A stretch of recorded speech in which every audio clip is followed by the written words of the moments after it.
Okay, so I'm excited to be here, and I thought what I'd do today is give you a little bit of historical perspective of what it was like to be in Arnie's lab back in the 80s, and then basically I focused my talk around some of the, I think, most influential papers that Arnie published that affected my own research.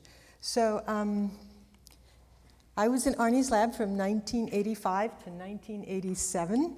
1985 was a very important year for me. So I got married, I got my PhD, and I went to Arnie's lab. I used to, and then in 1987, I left Arnie's lab, not because I wanted to leave Arnie's lab, but because I followed my husband and his career to Houston, where he was setting up an independent research lab. I used to say that these were the two most important years of my life, and then my husband objected. So I don't say that anymore, Arnie, but Greg sends his best wishes. So I went to Arnie's lab actually because he told me that we can manipulate the genome of a mouse and look at what happens to the physiology, cancer biology, and everything. His lab, in collaboration with Brinster, had just made the SV40T antigen cancer model. And so in those 2 short years, I didn't have time to publish a paper. And so I am completely indebted to you, Arnie, for letting me leave your lab and supporting me in my independent research program. So thank you again enormously. So what was it like to be in Arnie's lab in 1985? And it was just a buzz with P53 being an oncogene. And there were several critical papers that had just been published in late 1984 from Moshe Oren's, in Moshe Oren's lab, Varda Rotter's lab, and John Jenkins had just published that P53 could cooperate with oncogenes, MYC and RAS, and transform cells. So that was very exciting. The problem in Arnie's lab at the time was that P53, we called it the wimpy oncogene, because the clone that Arnie had couldn't cooperate with RAS, couldn't cooperate with MYC, couldn't transform cells. And so it took time for basically Kathy Finley and Phil Hines to show that, in fact, Arnie had the only wild-type copy of P53, and in fact, what it did was actually inhibit transformation in culture. And then in collaboration with Bert Vogelstein's lab and identification of mutations in colorectal cancers, it became very obvious that P53 was a tumor suppressor. But the title of my talk today is Tumor Suppressor Oncogene because, as we've heard from the speakers earlier today, missense mutations are very common in P53. And in fact, this is another one of Arnie's favorite slides. And it's basically, it was generated, we call it the Manhattan plot. I don't know why.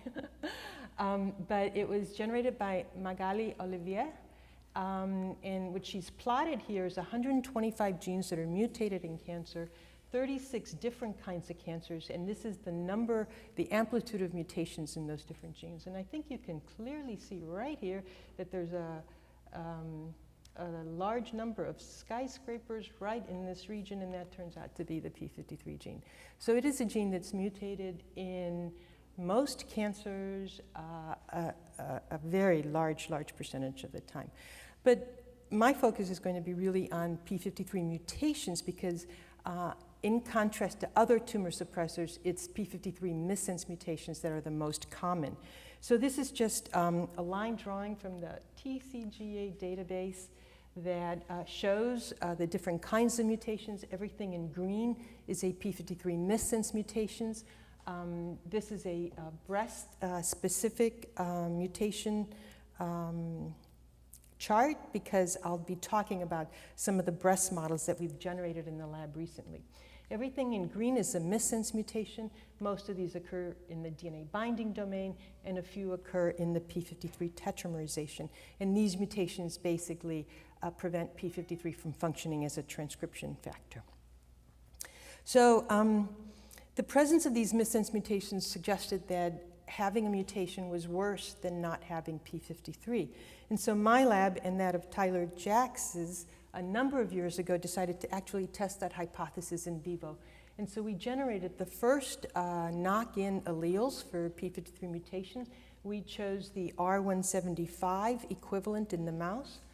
And the mouse turned out to be beautiful. It gets cancers just like the p53 null mouse, but the cancers that develop when mutant p53 is present were highly metastatic.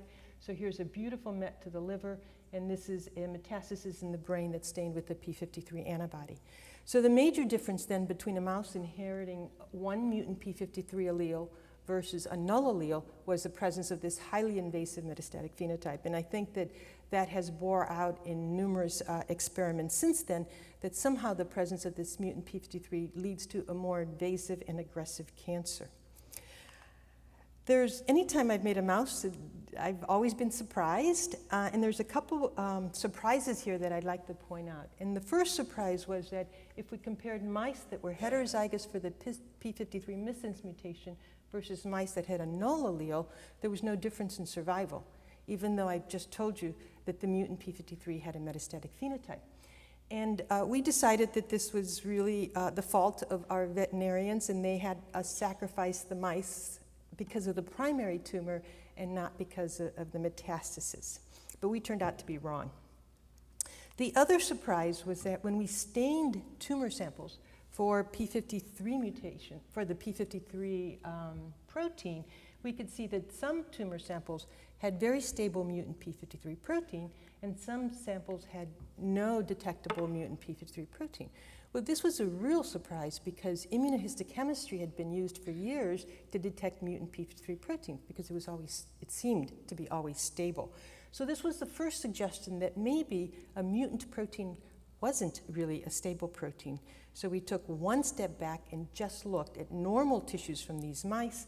And here you can see a whole bunch of different tissues, and you can't see mutant p53 as a stable protein. You can't detect it. You can in a few cells. You can if the mice are old. You can if you really up the levels of the antibody. But in general, mutant p53, and specifically this 172 mutation, turned out to be a very unstable protein in vivo. Okay, so why? Okay, so then another paper from Arnie's lab came to our attention, and that is that MDM2 is a protein that complexes with p53 and inhibits p53 transactivation. And then Moshe Oren's lab and Karen Voustin's lab later showed that in fact MDM2 is an E3 ligase that degrades wild-type p53. So our question was pretty simple. We generated an MDM2 null mouse, and I'll show you those data in just a minute, and clearly showed that MDM2 is an inhibitor of p53.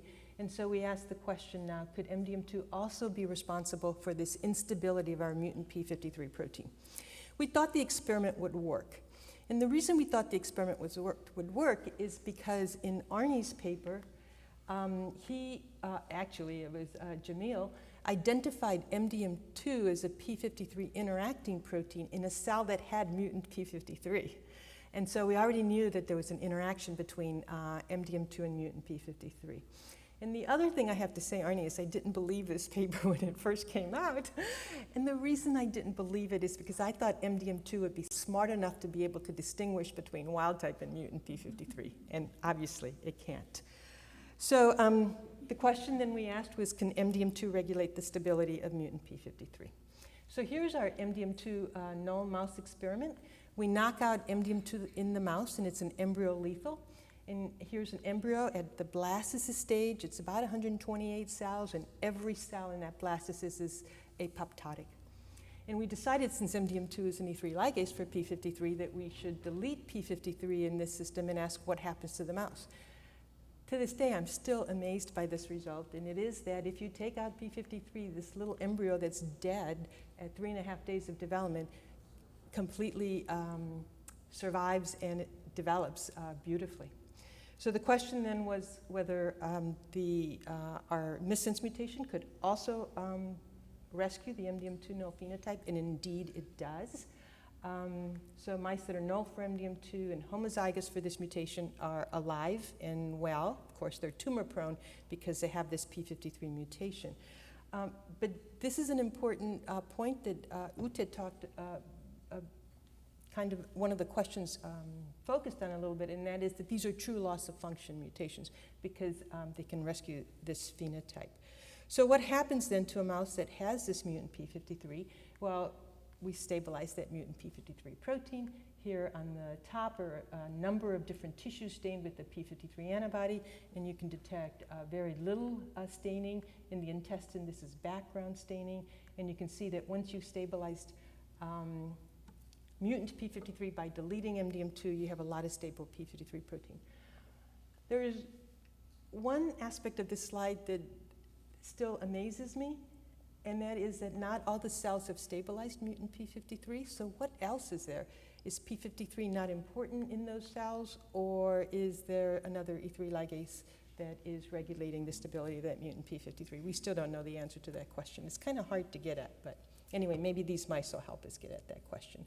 So now what happens to the tumor phenotype, what happens to the metastatic phenotype, and that's shown on this slide. So in black is the survival curve for our mice that are homozygous for P53. We've never been able to budge this survival curve. P53 null mice are identical. P53 null mice without MDM2 also have the same survival curve. But now when we put in, when we rescue the MDM2 phenotype with the mutant P53, we shift the curve to the left. These mice die sooner, they have more tumors, and they have highly metastatic tumors.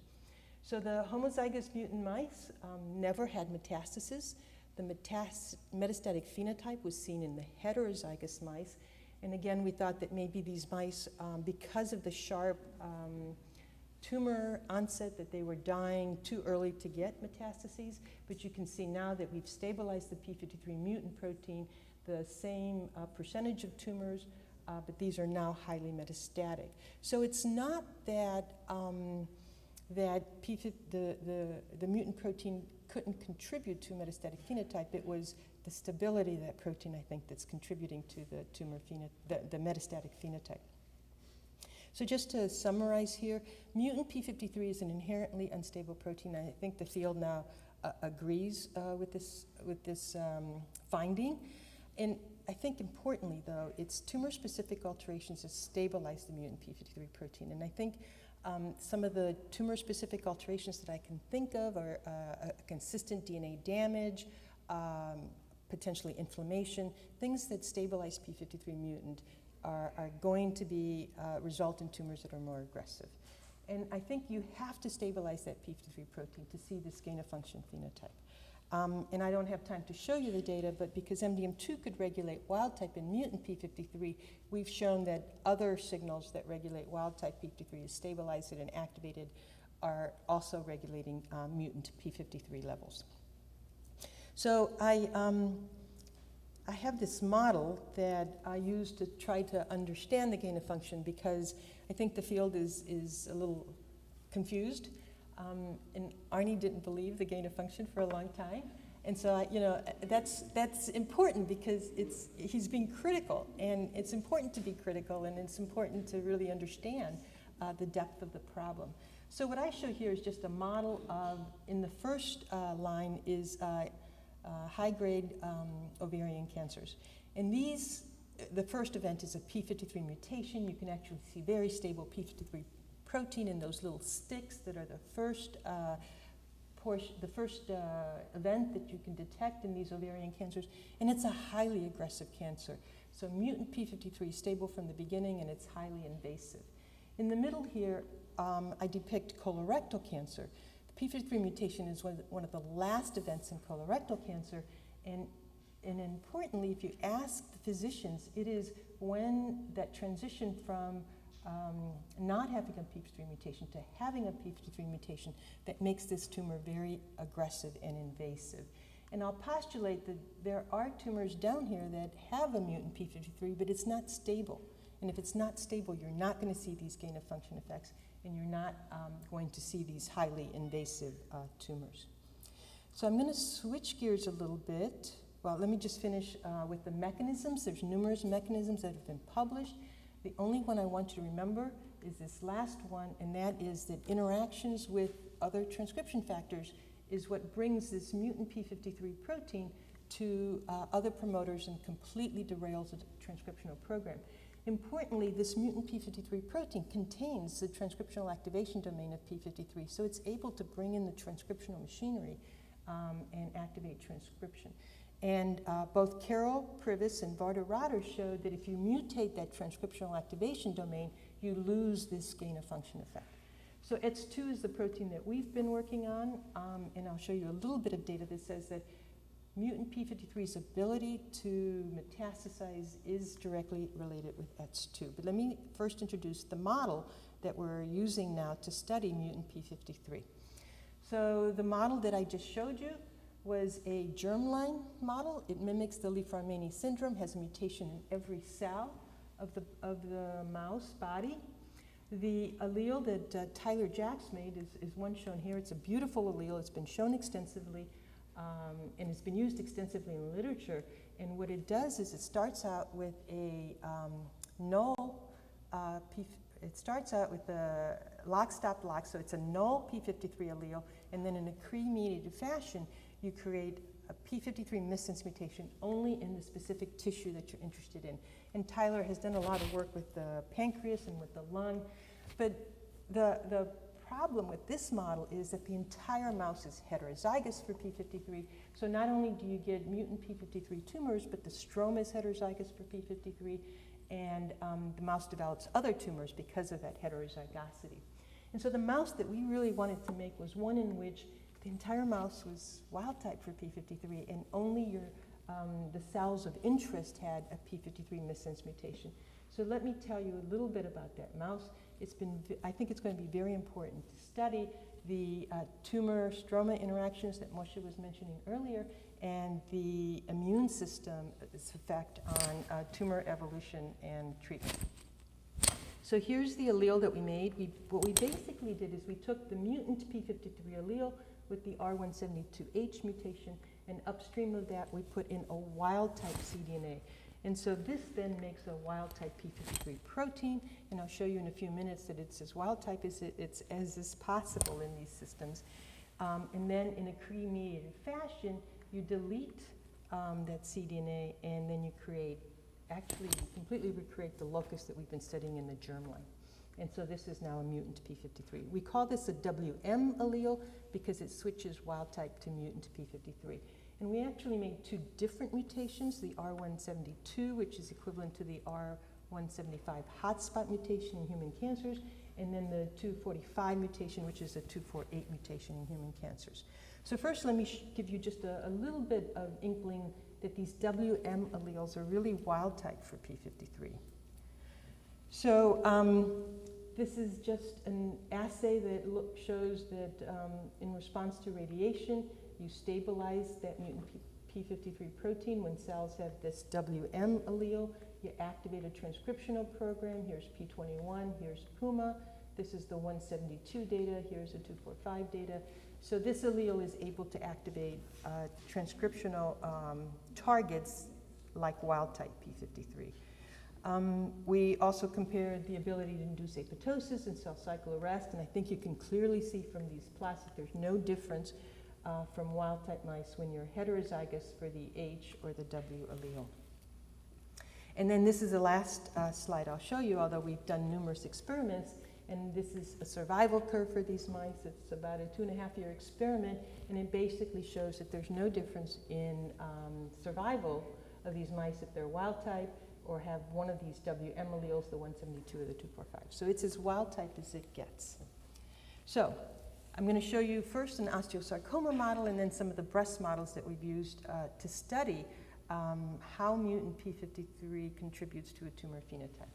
So the first one is an osteosarcoma model because p53 mutations are very common in osteosarcomas. So we use in this case, we use the WM172 allele, so it makes this mutant protein. We use the Cre promoter, and so this drives mutant p53 expression only in osteoblasts. And then we use this MT-MG allele, which basically starts out red and then becomes green in a Cre-mediated fashion.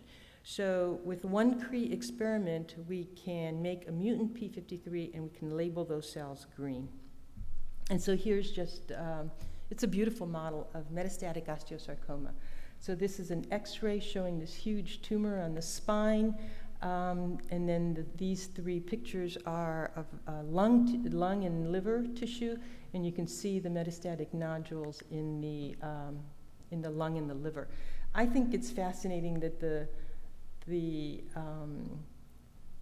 how these metastases appear is very different in the liver and the lung. It seems more homogeneous here, where here it's very heterozygous, very heterogeneous. So when we calculate then the metastatic phenotype, if the mice have the mutant 172 allele over a floxed allele, so now we've taken out the wild type allele, we have about 55% metastases in these mice.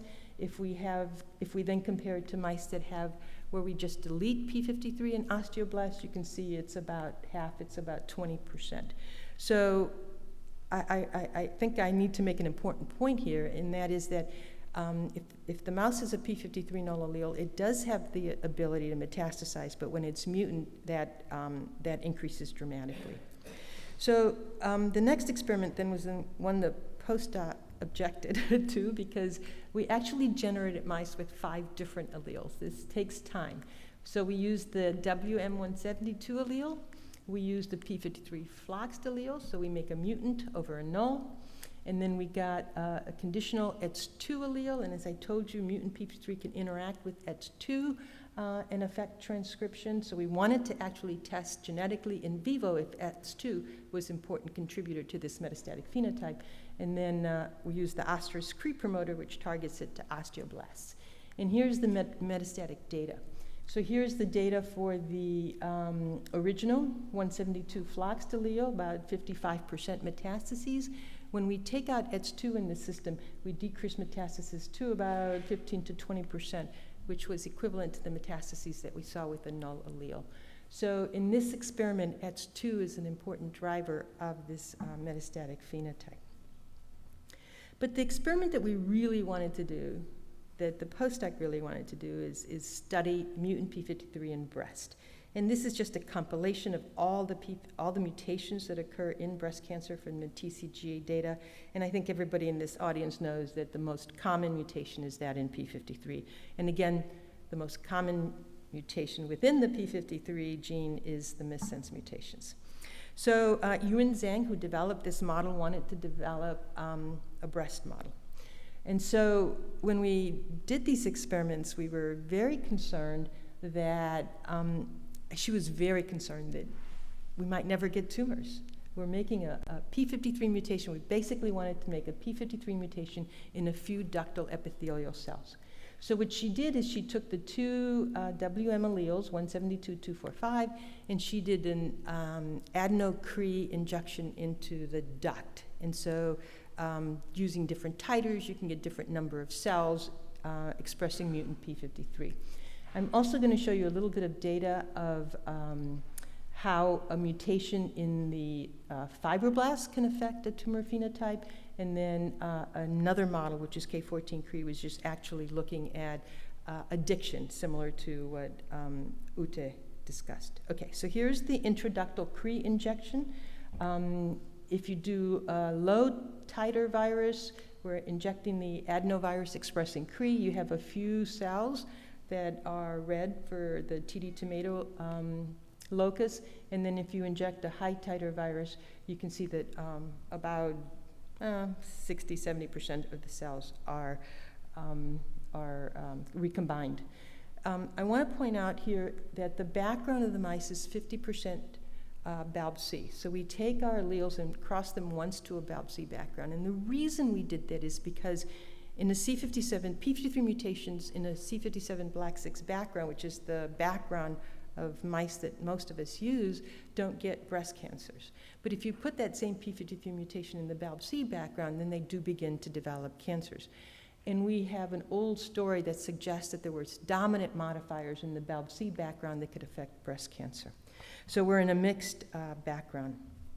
Okay, so this is the data, and we'll start with the R172H mutation, and low, high titer, and I think if you look at this line here, even at the high titer, we actually didn't see any mutations.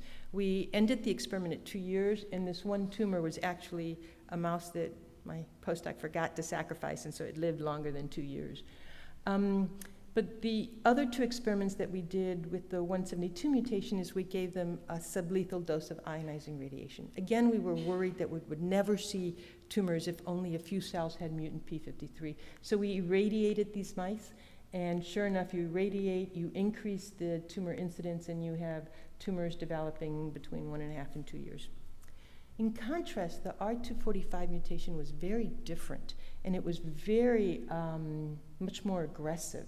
So low titer, we have about for 30% of the animals with tumors. At the high titer, it was 75%, and these were highly metastatic, so the metastases numbers are in parentheses. This just summarizes that data. The R172 heterozygous mice didn't get tumors, whereas the 245W mice did get tumors even at the low dose. Again, the 245 was the most metastatic. For the 172 mutation, you had to provide further insults before you could get a metastatic phenotype. And this is just showing LOH. The 172 heterozygous mice all lost, with radiation, all lost the wild type allele, whereas the 245W mutation did not.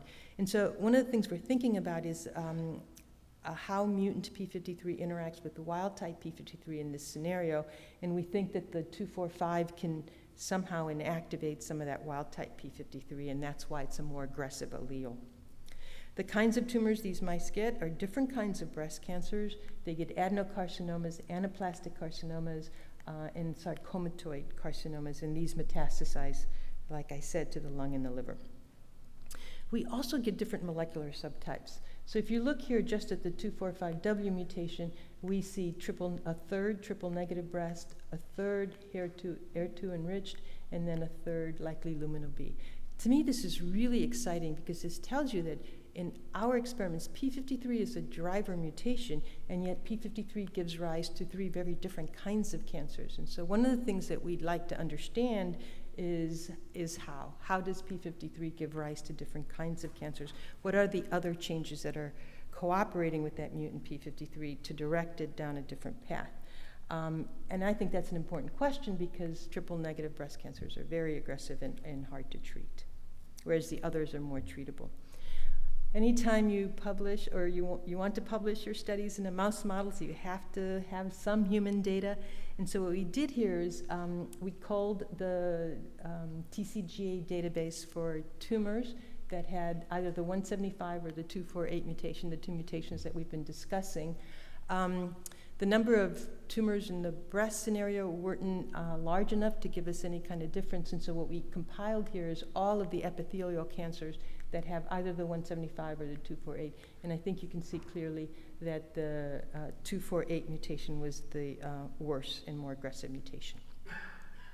Okay, so we're beginning to try to understand tumor evolution in these mice. So we took 2 tumors from our 245 cohort. We took 3 metastases from each of those tumors, and we sequenced them to great depth. And I'll summarize a lot of data just in this one slide here, and that is one of the things we learned from this study is that the metastases actually left the tumor very early, long before the primary tumor had completely evolved. And then these data have now been borne out in human cancers, and so we think that this is something we have to understand in more depth because once the cell leaves the primary tumor and is metastatic, then all bets are off. All right, I won't focus too much on the conclusions because I do want to get through a couple of other models. So this is the model in which we used the HER2 new oncogene, which gives mammary breast tumors, and we put the p53 mutation in the fibroblasts in the environment. And so here we're beginning to ask a question about the tumor stroma and interactions. And I just have this one slide for this model because we're still working with it, but you can see that here in blue are the tumors that have the new transgene and then FSP-Cre with no p53 mutation. And then if you add the WM allele, so now you have p53 mutation specifically in the fibroblasts, you can see that the mice are getting mammary tumors much earlier. And so I think this model is going to allow us to understand tumor stroma and tumor immune interactions. But I don't have any additional data for this at the moment. The last model that I'll describe briefly is the other model that we were developing at the same time, and that is using the K14-Cre model. So K14 is specific for all epithelial cells of the mammary gland and also some of the salivary glands. And the reason we generated this model was because we were afraid that if we just put p53 mutation in a few cells, we might not get any tumors.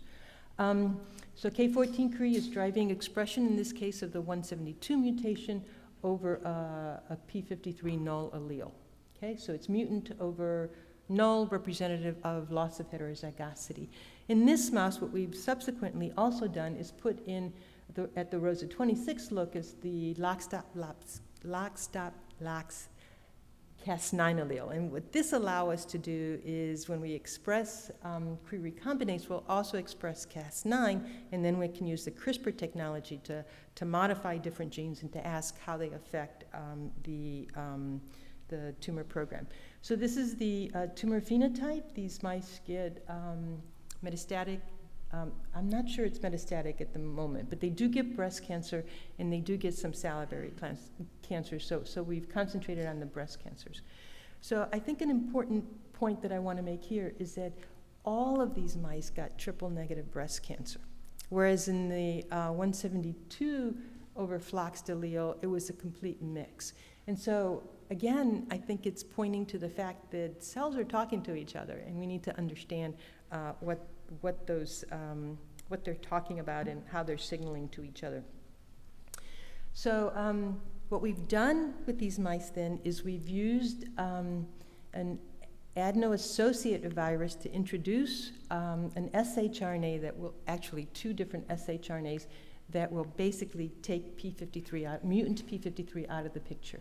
And when we do that here in purple, so the tumors start out to be identical, whether we infect with a control or the mutant p53 shRNA. But you can see clearly that those tumors that receive the shRNA that delete mutant p53 actually survive much longer. Here's just a picture of the tumor, and the tumors look like they're imploding, basically.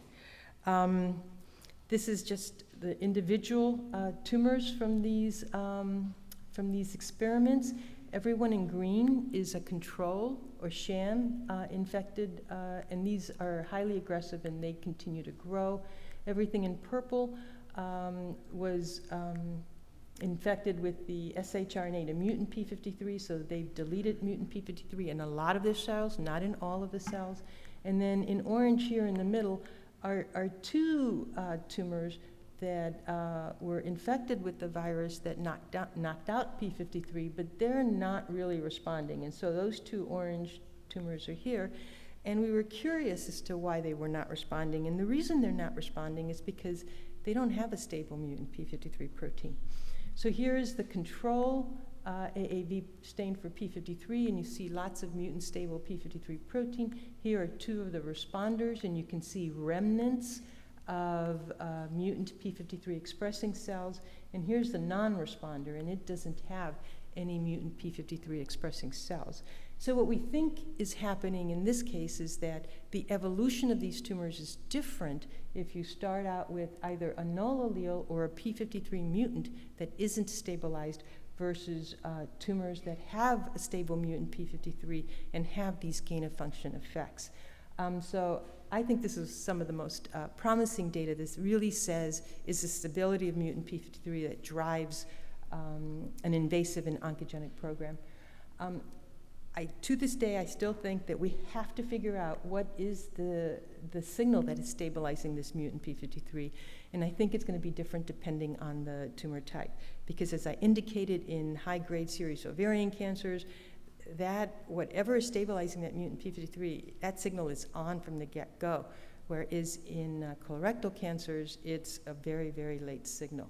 So I'll stop there. I'll just say that Metastasis is a very complicated process. I'm sure we're going to hear a lot from Bob Weinberg later today.